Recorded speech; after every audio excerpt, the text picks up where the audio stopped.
Right. Okay. Is Suresh with you today? No, no, Suresh not there. All right. Okay, cool. No problem. We'll press on anyway. Okay. Right. I remember you wanted to talk about chart symbols Yeah. and in particular around the current. And I wasn't Mhm. surprised by that at all, right? Right. Trinidad is a kind of complicated place current-wise.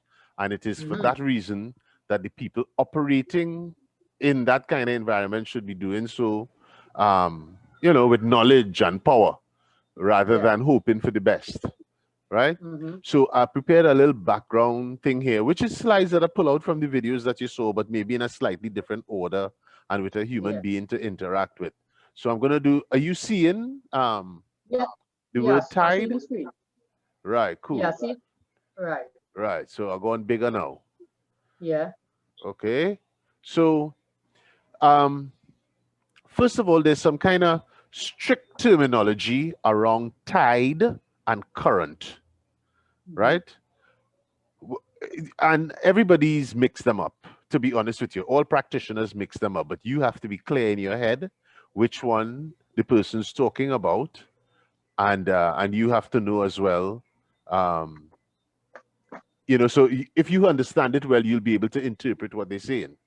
So the Mhm. first one we're going to talk about is something called tide, right, which is from which we get tidal current.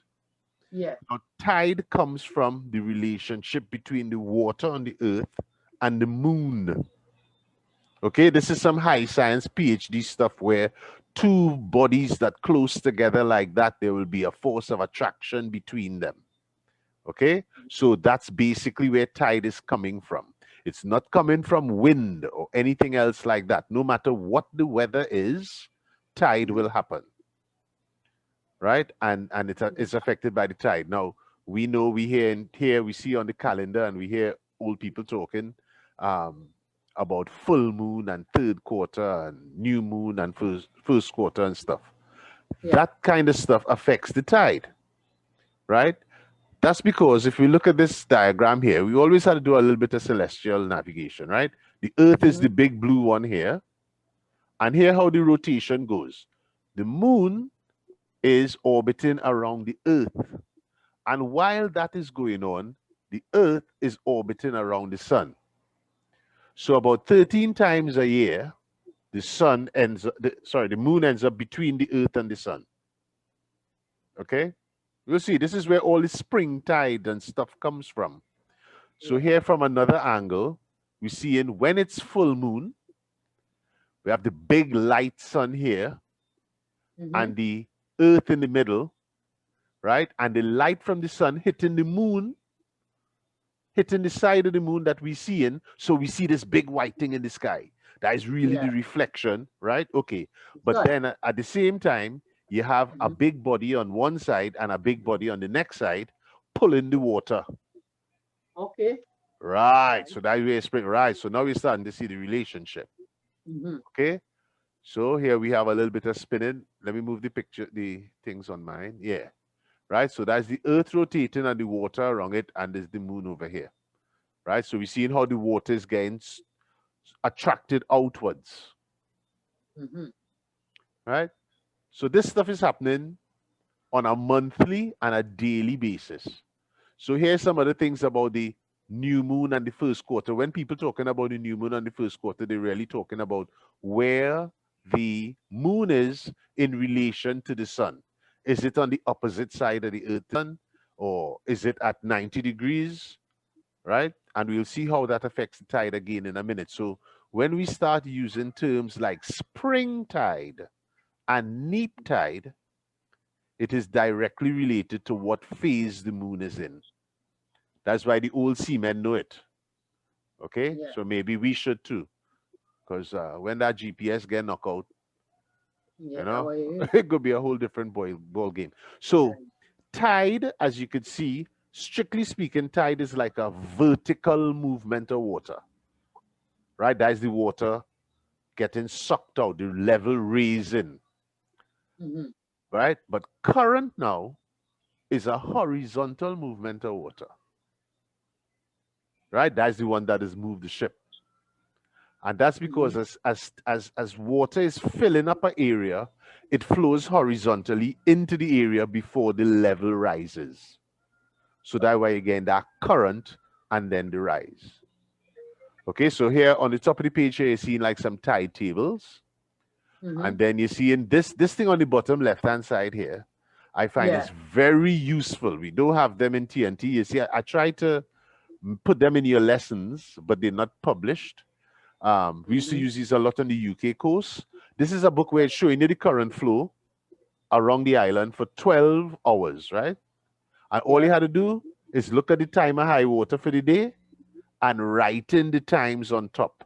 So you could look at the book and see what the current doing at any time. You understand? These on the bottom left here. Right, so the one on the bottom right is the kind of spring tide, neap tide tables that you find on the chart. You're right, good. So here's some other kind of tide terms. You hear people talk about high tide and low tide. So by that, they mean the highest level of the tide and the lowest level of the tide. Okay, and the difference in between is something they call the tidal range. Okay, so what here tidal range means? The difference between the high water and the low water. Right, so in other words, at a spring tide, the tidal range is greatest. And at neap tide, the tidal range is smallest. We will get into spring and neap in a minute. Over here on the left, we're referring to the horizontal flow now. The flood tide is when the tide is rising, the water is flooding into the area. And the ebb tide is when the tide is falling, flowing out of the area. Right? Flood and ebb. We have to practice using those terms because we have to interact with those auditors from Shell. Right? So we want them to know we know what we're talking about and we know what they're talking about. So, you okay so far, Calvin? Yeah. I'm following you. All right, cool. So now we're talking about, you might hear seamen talk about slack tide or slack water. Okay, in the early days of the Atlantic LNG plant, they would only berth ships on slack tide, right? Which means either on high water or on low water, right? When it's high or low, and there's minimal. Like when the tide balancing kind of way, like the rise. That's right. Yeah, exactly. No, remember before it changes direction. It has to stop. It has to stop, yes. Right, exactly. And so it's in that stop period is slack water. Slack. That's great. Excellent. Yeah. Okay. So there's this thing called the rule of 12ths. Okay, and it's about how much, and it's directly connected to that slack water thing we just talked about. Right? So it means that at the time of low water, this is telling us down on the bottom here, for the first hour after low water, remember the water is just starting to flow. It just starts, so it's slow. So in half an hour, you only get 1/12 of the tide range. Right? And the second hour, you get 1/12. But in the third and fourth hour of the flow is when you get the strongest flow. And then as it's slowing down again towards the top to stop and change direction, you start getting reduced flow again.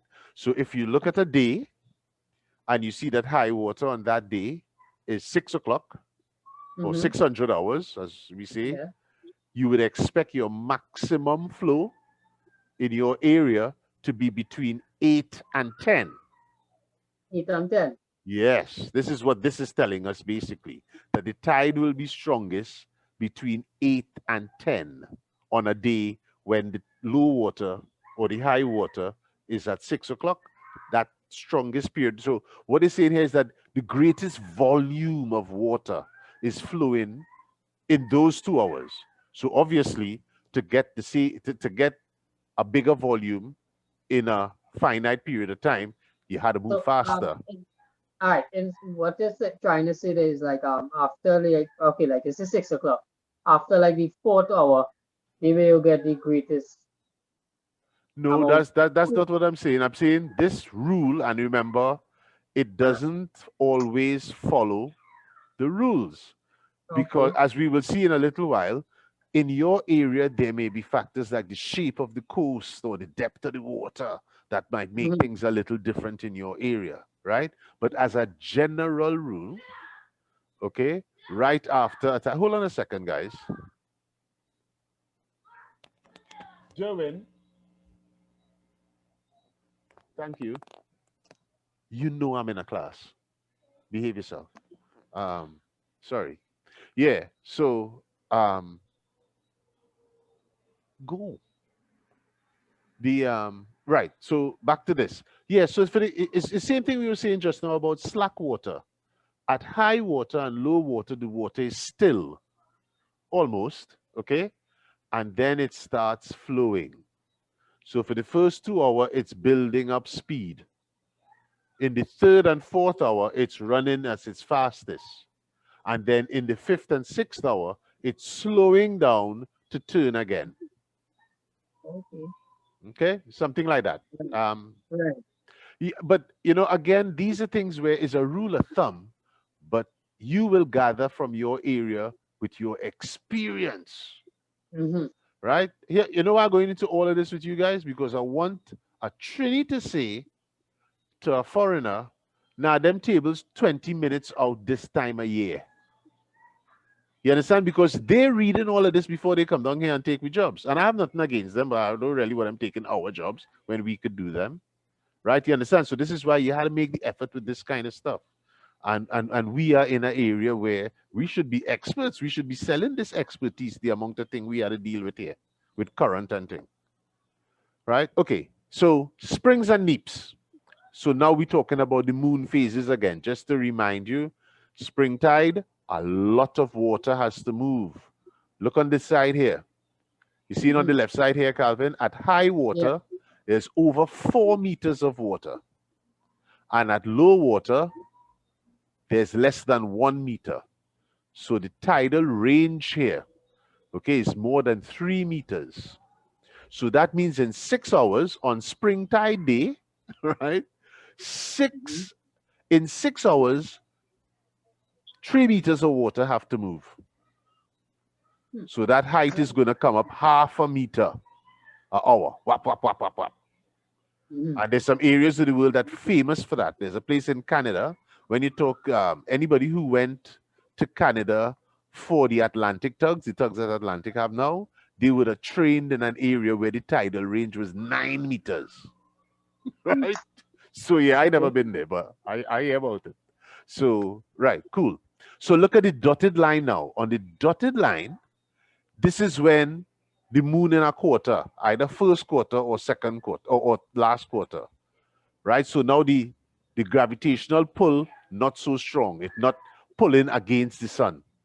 So it's less. It's pulling in a different direction from the sun as well. So the tidal range is a lot less. So you can see that high tide is 3.5 meters and low tide is only 2 meters, right? So here the kind of thing I like to get in your head right away. So if you had to enter somewhere with a low underkeel clearance, you might be tempted to want to go in on a spring tide because you will have the most water. Right, but also remember on a neap tide, if you miss something, if you run a little late, your low tide will have more water. Okay. You understand? So that would pay you the big money for captain, when you get up there permanently. Right? So to make those decisions. Okay? And take the blame when you're on the ground. So right. So this is the tidal diamond table that we have on the charts. Right? Let me look at them a little bit, right? They're not as complicated as they seem. Right? So here they give you a kind of, they will have this symbol, this somewhere on the chart. Yeah. So it means that in that area, what it's telling you, at high water, at a named port, right? On in this particular slide, the named port is Plymouth in the UK, but they probably base the whole of the UK south coast on this high water Plymouth. So it is not so unusual that all our tide diamond tables on our Trini charts are based on Georgetown, Guyana.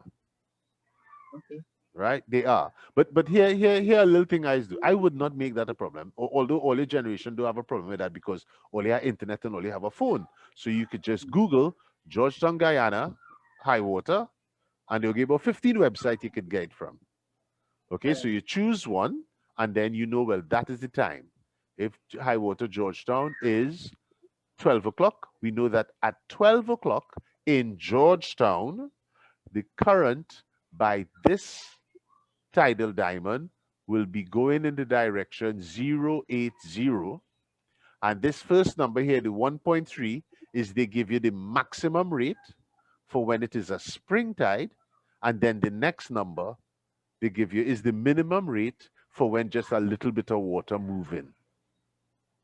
Okay. So in truth, the average rate in this area will probably be somewhere in the between the two. Okay, so at this hour, at this time, this is how it would be.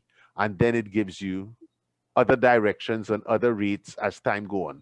This is better to do with diagrams, and we will do it with diagrams in a minute. Yeah. Okay, so again, I'm showing you here from a distance on the chart some of these symbols that we have right here around Trinidad for current. We have these little ones here like arrows with the feathers for ebb stream and flood stream and stuff. This is, well, you can see it is in the Galleon's passage. You could bring it up, you could widen it up a little bit? I don't think so, not from here, not in this screen. I don't think so. I could zoom here. Okay. But no, you don't have this on the copy chart you have. I was just going to tell you, you have it on the copy chart. You don't have the Galleon's passage, but I think you should have the next slide, which should be maybe some in the, right. So look, the symbol's a little bigger. Right. So we see this, the one I call the swirly one, right? And then this is the riptide one for falls. So you see this one, and we will see, we'll come back to this one. I'll tell you, remember this one. And these are the arrow ones. We see them all over. We see them in the Bucas as well on the Bucas charts. Yeah. Okay. So we will see what they mean. Right. This is the tidal stream atlas. If I get you guys into tides like this, I'll publish some and all you buy with the tide tables every year. Okay. Yeah. So let's look at ocean current now, because this is what I'm saying. Around Trinidad, yes, we have this tidal current that's generated by the moon, but we also have an issue with ocean current, right? So the chart has a note about ocean current on it. I pointed with my finger where you can see. This here, the Guyana current. Further down, they call it the Brazilian current, but we'll just have a look at the picture. So there are global currents, hot water and circulation and Coriolis effect and all kind of fancy thing, means that water flows in certain directions in patterns around the earth. Here in Trinidad, we are kind of fortunate where, I don't know if that's fortune, but we have the North Equatorial Current occasionally affecting the north of the island, but we had the South Equatorial Current, the same Guyana current, right? They just name it after whatever country it's next to. When it's next to Brazil, they call it the Brazilian current. When it's next to Guyana, they call it the Guyana current. Venezuela get leave out. And the South Equatorial Current, right. So the big thing in Trinidad is that when the South Equatorial Current hits the boot of the heel of the boot, sorry, right, it kind of splits. And some goes up what we call the Columbus Channel, I think still.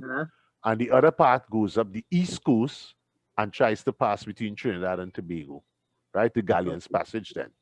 Yeah. Right? So in addition to the moon moving its thing, right, we have this going on as well.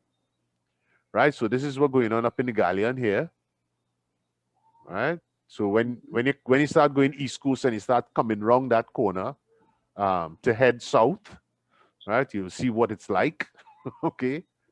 And remember, just to throw in, imagine in this area now, in January to March, you will have some kind of fresh northeast winds coming in this area as well, right? So you'll want to give that some sea room when you're coming around that corner there.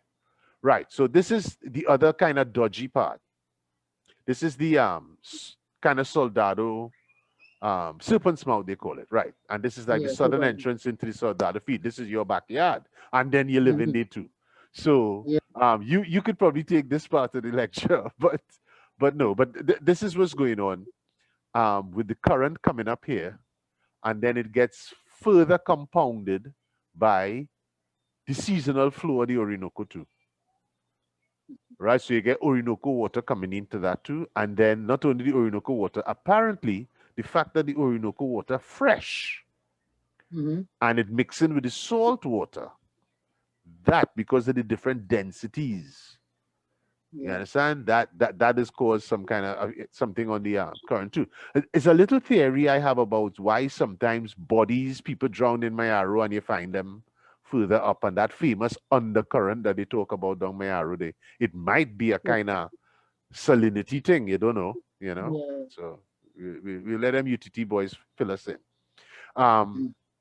Right, so there's another thing now. The pilot book talks a lot about an inshore current.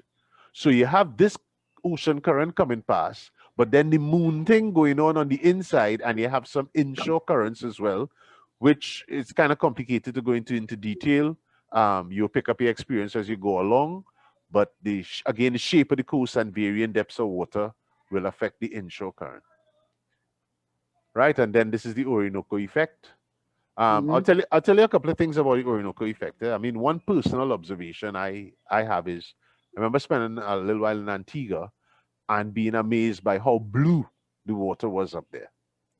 Right, and then if you copy that with the fact that people say, oh, I've read one place where they say that scientists say that you could see Orinoco water all the way up to Puerto Rico. Right, the muddiness then, you know, you see from a satellite, you could see the Orinoco effect all the way up there. So we right here in the Mout, right, we gain plenty from that. Right, so ocean current and river current combine. So the pilot book actually says do not use the Serpents Mout at all at the end of the rainy season, all around October. Well, this time of year, they advise against that. And I know you was there this week. So, but I have my own uninformed theory about that too. I feel the modern vessels, and dare I say the modern seamen, I don't feel that restriction had to be there. I feel we could handle that now. But, and it's not really a restriction, it's something that, right, so we're talking about ocean currents still, and this is a picture of the Grand Boca. And what I really put this in here to show is the ripples that we often see when we're in this area at sea is actually that branch of the current that coming up through the Serpents Mout and the other branch that coming across the north coast. When they meet, that explains the ripple effect that you get in this area very often. Okay? Right, so that's more, and look, you see up here some of the symbols we talk about, the feather symbols and that. That might be on the top of that chart 483 that you have. Yeah. Should be on the top of it, so you should be seeing this on it. Right? Around Patos Island too, there's a good few look, the little kind of ripple ones here. Yeah, around Patos Island, there's a good few symbols there as well. Right. Right, so that's it. I'm going the wrong way, or? Okay, so here's an example of a tidal diamond in Chaguaramas Bay. Okay, now additionally, the pilot books mention, and local seamen talk a lot about something called the Larimu, which is a current that happens in here from time to time when certain conditions are met. Again, the shape of the coast here, and again, and I feel some of the man-made stuff in the way as well kind of creates some strange eddies and currents in this area. So they advise caution. And let me tell you what I know for a fact. I know that when foreign captains come to anchor in here, they have no problem with calling up another ship and asking them what's going on and what to do, what you suggest. They do it, right? So there's no reason why we can't collaborate and cooperate like that, right? To just find out. Okay, so we done by you again, Brighton, Labre, and stuff like that. We will look at that a little more closely in the other slide pack that I have here, actually. Right, so we're talking about this thing about Georgetown, our tidal diamonds being based on Georgetown. We can see here that on the chart, we very conveniently have a tidal diamond close to Point Fortin here. So that's the entrance to Trinidad base there. Yeah. Okay. and the Atlantic Channel and basin here.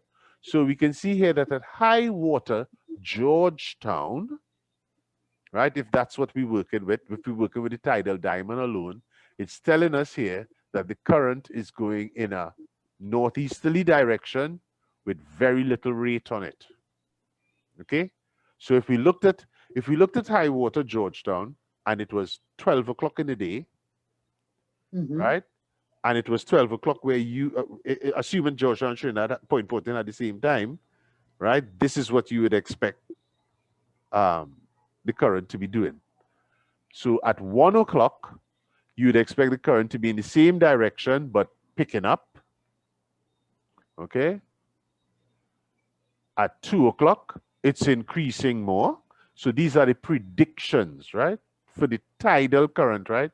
This is not taking into account ocean current, right? Well, not much. Okay. Current is still increasing and the direction is steady along this part of the coast. So look at what is clever about this, Calvin. This is what your generation had to do. You see, when they built Atlantic, they took into consideration the northeast trade winds and this current, and they built the jetties in a line in a direction to suit that. To the current, yeah. Yeah, to suit it, you see? So that's why it is important. Okay.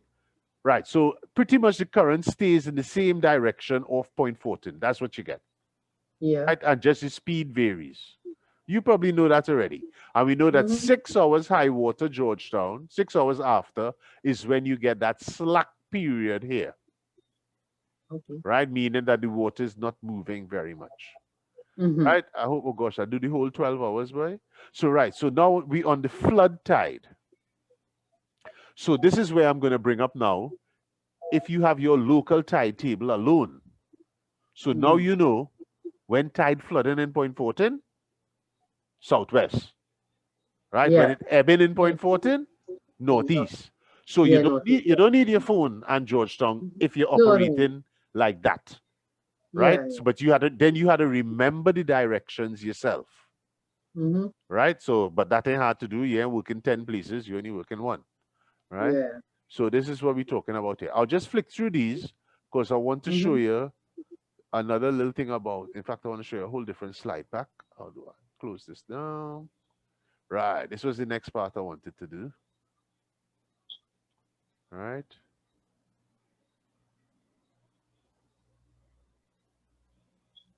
And it's just to kind of highlight that this stuff is not uniform. Although I harping on about knowing the predictions and understanding what's going on, it's never uniform.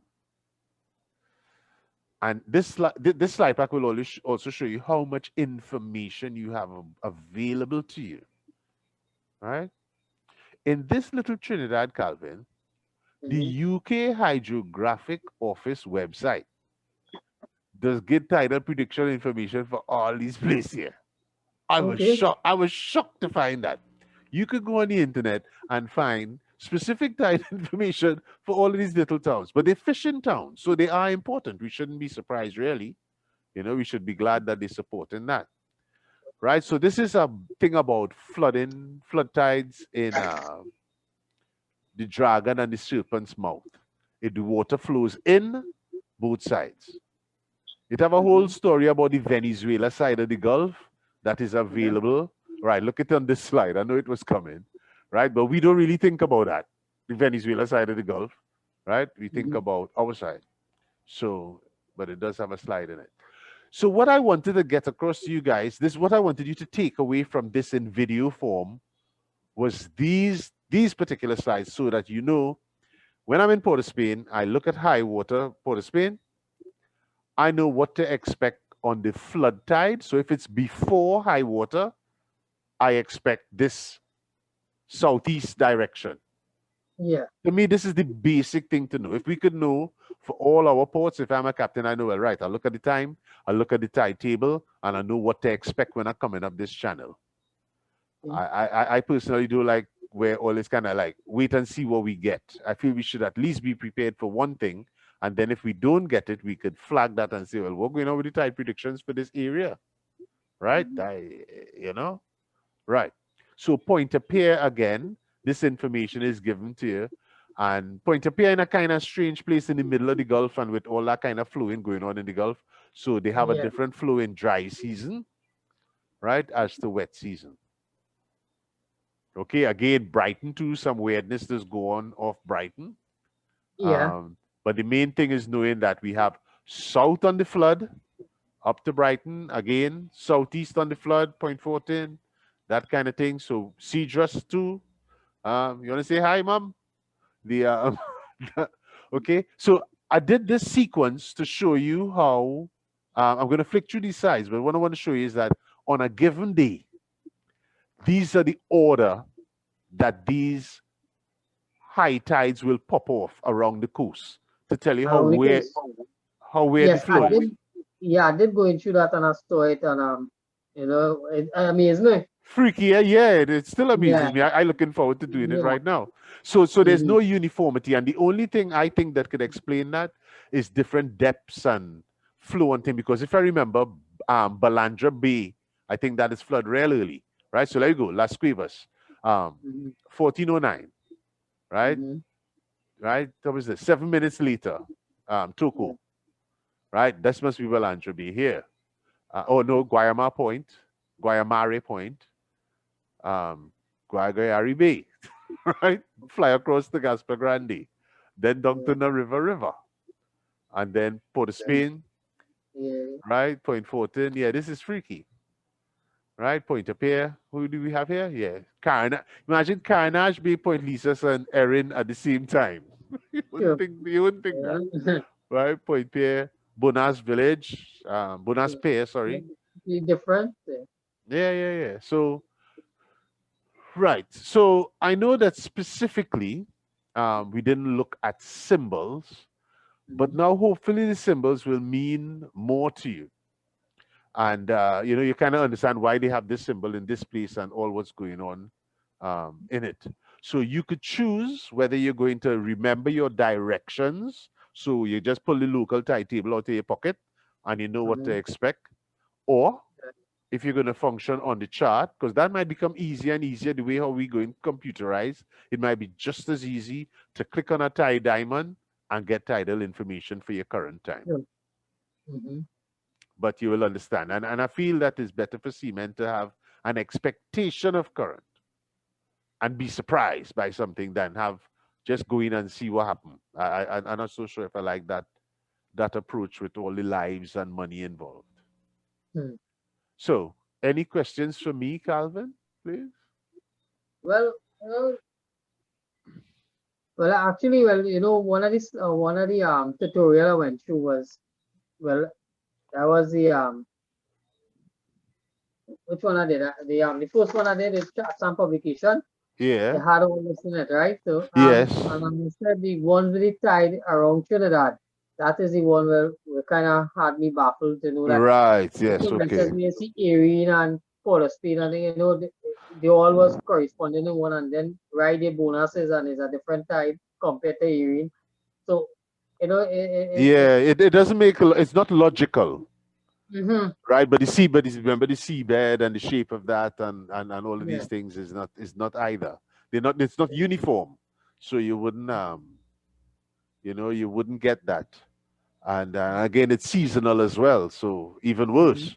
And that might be one. I mean, that day that I picked to look at that, I might have looked at a day 6 months later and found a whole different sequence to them popping up. You know, just as irregular, but you know. That kind of thing.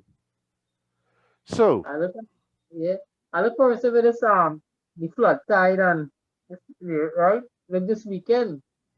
Well, this weekend was the new moon. Right. Okay. Right. And the whole Cactus was in flood.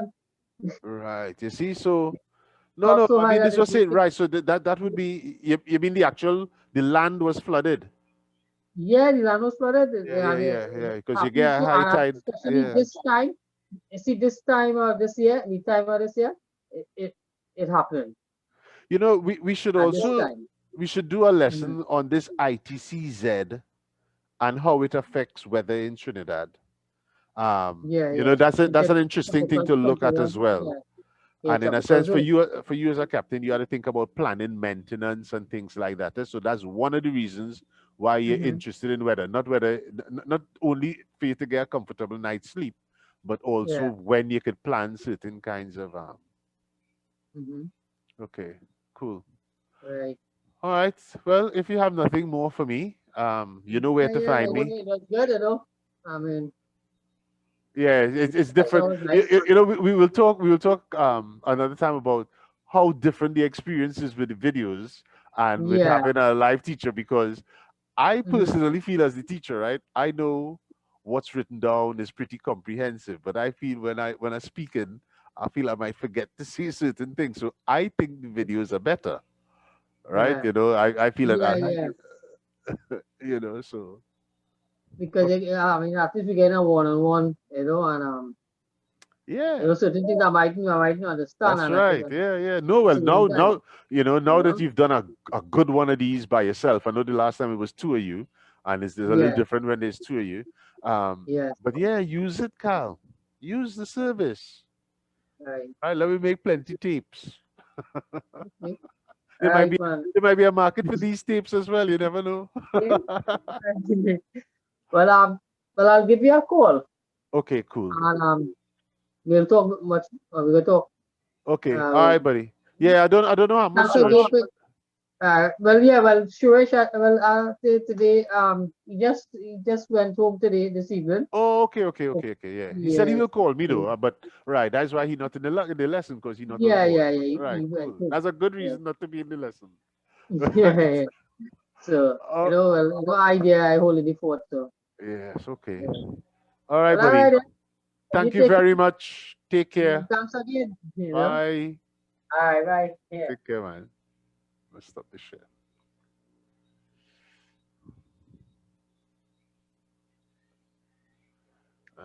Stop the record.